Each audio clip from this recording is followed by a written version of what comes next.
ইনশাআল্লাহ আল্লাহর এই জমিন ইসলামের জমিন, এই জমিন আল্লামা আহমদ শফির জমিন, এই জমিন আল্লামা জুনায়েদ বাবুনগরের জমিন, এই জমিন আল্লামা মুহিবুল্লাহ বাবুনগরের জমিন।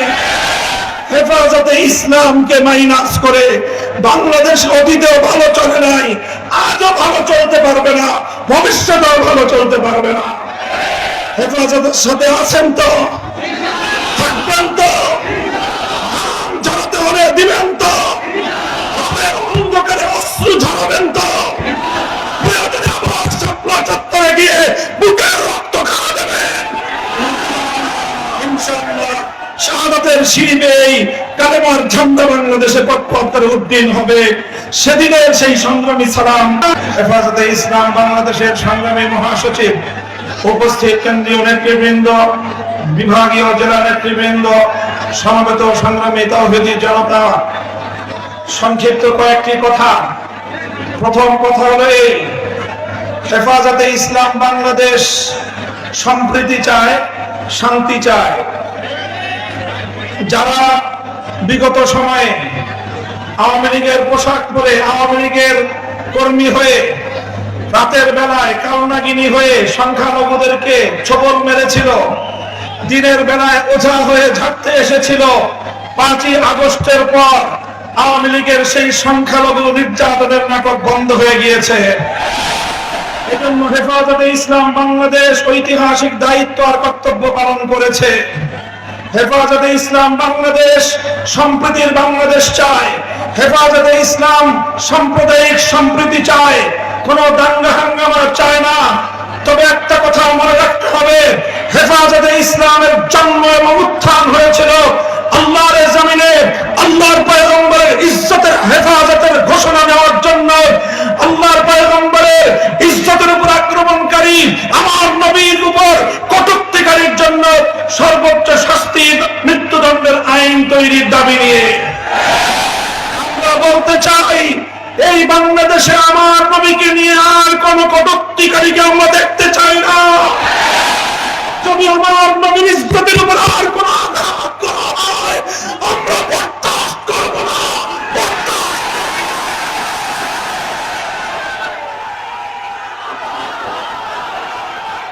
হেফাজতে ইসলাম বাংলাদেশ বাংলাদেশের সবচেয়ে বেশি মজলুম সংগঠন। বিরোধী দল হিসেবে বিএনপি নির্যাতনের শিকার হয়েছে, জামায়াতে ইসলামী বাংলাদেশ নির্যাতনের শিকার হয়েছে, হেফাজতে ইসলাম বাংলাদেশ 13 সালে গণহত্যার শিকার হয়েছে, 21 সালে গণহত্যার শিকার হয়েছে হেফাজতে ইসলাম বাংলাদেশ। 13 সালে আমার শহীদদের হত্যাকাণ্ডের বিচার চাই, 21 সালের আমার শহীদদের হত্যাকাণ্ডের বিচার চাই। শেখ হাসিনাকে ধরে এনে, তার খুনি মন্ত্রিসভার সদস্যদেরকে ধরে এনে বাংলার মাটিতে বিচার কায়েম করতে হবে।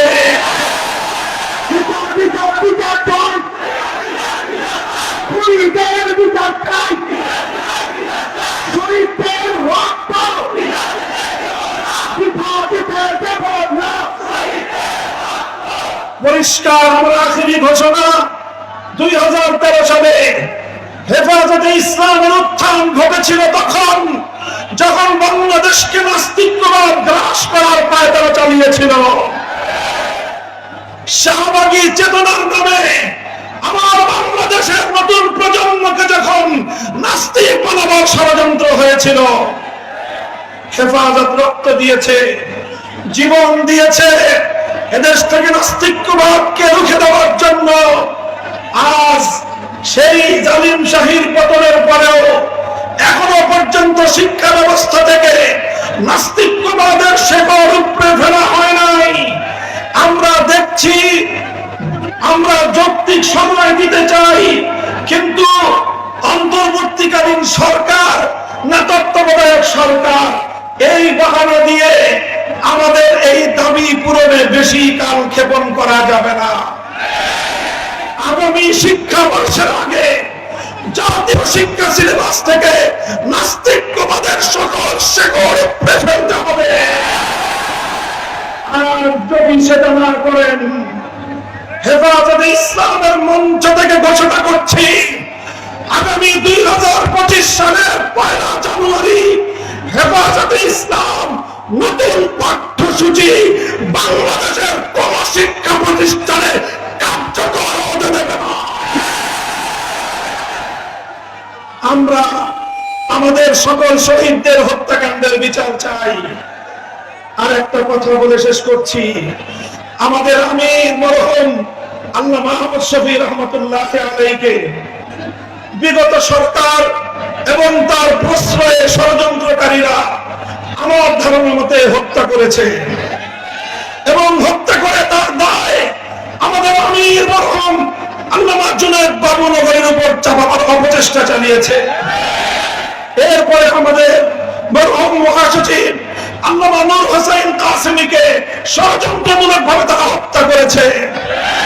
এরপরে আল্লামা জুনায়েদ বাবুনগরীকে তারা হত্যা করেছে। অন্তর্বর্তীকালীন সরকারকে বলবো, এই 3 হত্যাকাণ্ডের সুষ্ঠু তদন্তের মাধ্যমে প্রকৃত দোষীদেরকে চিহ্নিত করে বিচার করতে হবে।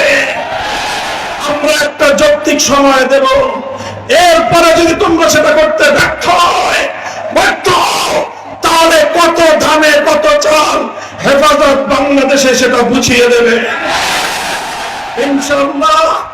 আল্লাহর এই জমিন ইসলামের জমিন, এই জমিন আল্লামা আহমদ শফির জমিন, এই জমিন আল্লামা জুনায়েদ বাবুনগরীর জমিন, এই জমিন আল্লামা মুহিবুল্লাহ বাবুনগরীর জমিন। হেফাজতে ইসলামকে মাইনাস করে বাংলাদেশ অতীতেও ভালো চলে নাই, আজও ভালো চলতে পারবে না, ভবিষ্যতেও ভালো চলতে পারবে না। হেফাজতের সাথে আছেন তো? থাকবেন তো? ঝরাতে হলে দিবেন তো? অন্ধকারে অশ্রু ঝরাবেন তো? চত্বরে গিয়ে বুকের রক্ত খাওয়া দেবেন ইনশাআল্লাহ। শাহাদাতের সিঁড়ি কালেমার ঝান্ডা বাংলাদেশে পথ পথ উড্ডীন হবে। সেদিনের সেই সংগ্রামী সালাম